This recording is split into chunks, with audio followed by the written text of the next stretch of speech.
அஸ்ஸலாமலைக்கும். Welcome to Shala's recipes. இன்றைக்கி நம்ம என்ன ரெசிபி பார்க்க போகிறோம்னா காலிஃப்ளவர் மஞ்சூரியன் தாங்க பார்க்க போகிறோம். அருமையாக இருக்கும், சாப்பிட்றதுக்கு ரொம்ப சிம்பிளான ரெசிபி. வாங்க எப்படி செய்யலான்னு பார்க்கலாம். ஒரு பவுலில் 2 tablespoon cornflour, 2 tablespoon மைதா, 1 டீஸ்பூன் பெப்பர், 1 டீஸ்பூன் உப்பு எல்லாத்தையும் சேர்த்து நல்லா மிக்ஸ் பண்ணிக்கோங்க. இதில் கொஞ்சமாக தண்ணி சேர்த்து நம்ம கரைச்சிக்கலாம். ரொம்பவும் தண்ணியாக இருக்கக்கூடாது, ரொம்பவும் கெட்டியாக இருக்கக்கூடாது. காலிஃப்ளவரில் பாதி காலிஃப்ளவரை சுடு தண்ணியில் போட்டு மஞ்சள் பொடியும் கொஞ்சம் உப்பு சேர்த்து க்ளீன் பண்ணி வச்சுருக்கேன், அதையும் சேர்த்துடலாம். சேர்த்து இந்த மைதாவோட நல்லா கோட் பண்ணிடுங்க. மைதா கூட நல்லா மிக்ஸ் ஆகணும். இப்போ ஒவ்வொரு காலிஃப்ளவராக எடுத்து நம்ம ஆயிலில் பொரித்து எடுத்துடலாம்.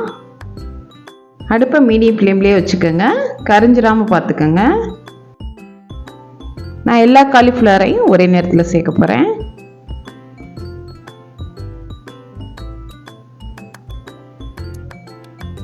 அவ்வளோதாங்க. இப்போ திருப்பி விட்டுடலாம். இது கோல்டன் ப்ரௌன் கலர்னால் வராது. நம்ம இதில் சேர்த்துருக்குது மைதாவும் கார்ன்ஃப்ளவரும் தான், மசாலா எதுவும் சேர்க்கலை. அதனால் ஒயிட்டாக தான் இருக்கும். நீங்கள் திருப்பி விட்டுக்கோங்க, குக்கானால் போதும். இப்போ எடுத்துடலாம். இப்போ இதை எடுத்து டிஷ்யூ பேப்பரில் வச்சுருங்க, இந்த ஆயில் எல்லாம் ரிலீஸ் ஆகிறதுக்கு.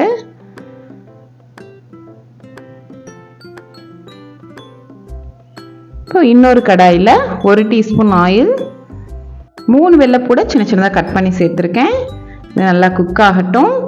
ஸ்ப்ரிங் ஆனியனில் ஒயிட் பார்ட் இருக்கும் இல்லையா, அதை ஃபஸ்ட்டு நான் சேர்த்துக்கிறேன். சேர்த்து நல்லா குக் பண்ணிக்கங்க.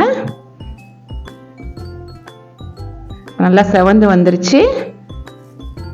இதில் நான் 2 டேபிள் ஸ்பூன் டொமேட்டோ சாஸ் சேர்த்துக்கிறேன், 1 டேபிள் ஸ்பூன் சோயா சாஸ், ரெண்டையும் சேர்த்து நல்லா மிக்ஸ் பண்ணிக்கோங்க. சில்லி சாஸ் இருந்தால் நீங்கள் சேர்த்துக்கலாம், என்கிட்ட இல்லாதனால நான் 1 டேபிள் ஸ்பூன் சில்லி ஃப்ளேக்ஸ் சேர்த்துக்கிறேன். சேர்த்து அதையும் நல்லா மிக்ஸ் பண்ணிக்கோங்க. 1 டேபிள் ஸ்பூன் கார்ன்ஃப்ளவரில் கொஞ்சமாக தண்ணி சேர்த்து அதையும் நான் சேர்த்துக்கிறேன், கொஞ்சம் திக்னஸ்க்காக. சேர்த்து நல்லா மிக்ஸ் பண்ணிடலாம். இதில் 1 டீஸ்பூன் உப்பு, 1 டீஸ்பூன் ப்ரௌன் சுகர் நான் சேர்த்துக்கிறேன், நீங்கள் ஒயிட் சுகர் வேணால் சேர்த்துக்கலாம். சேர்த்து அதையும் நல்லா மிக்ஸ் பண்ணிக்கோங்க. இப்போ நம்ம பொரிச்சு வச்ச காலிஃப்ளவரை இதில் சேர்த்துடலாம். இதுக்கு மேலே ஸ்ப்ரிங் ஆனியன் க்ரீன் பார்ட் இருக்கு இல்லையா, அதையும் சேர்த்துக்கோங்க. மேலே 1 டேபிள் ஸ்பூன் வெள்ளை எள்ளு சேர்க்குறதுனால நல்லாயிருக்கும். நமக்கு மெயினான இன்க்ரீடியன்ட்ஸ் இந்த ஸ்ப்ரிங் ஆனியன் தான், அது கம்பல்சரி சேர்த்துக்கோங்க. அவ்வளோதாங்க, சூப்பரான காலிஃப்ளவர் மஞ்சூரியன் நமக்கு தயாராகிடுச்சு. இப்போ இது ஒரு பிளேட்டில் சர்வ் பண்ணிடலாம். ரசம் சாம்பார் எல்லாத்துக்குமே அருமையாக இருக்கும். நீங்கள் வெறும் சாதத்தில் கூட இதை பிசைஞ்சு சாப்பிட்லாம். அவ்வளோதாங்க, நமக்கு ரெசிபி தயாராகிடுச்சு. இதுக்கு மேலே கொஞ்சமாக ஸ்ப்ரிங் ஆனியன், வெள்ளை எள்ளு.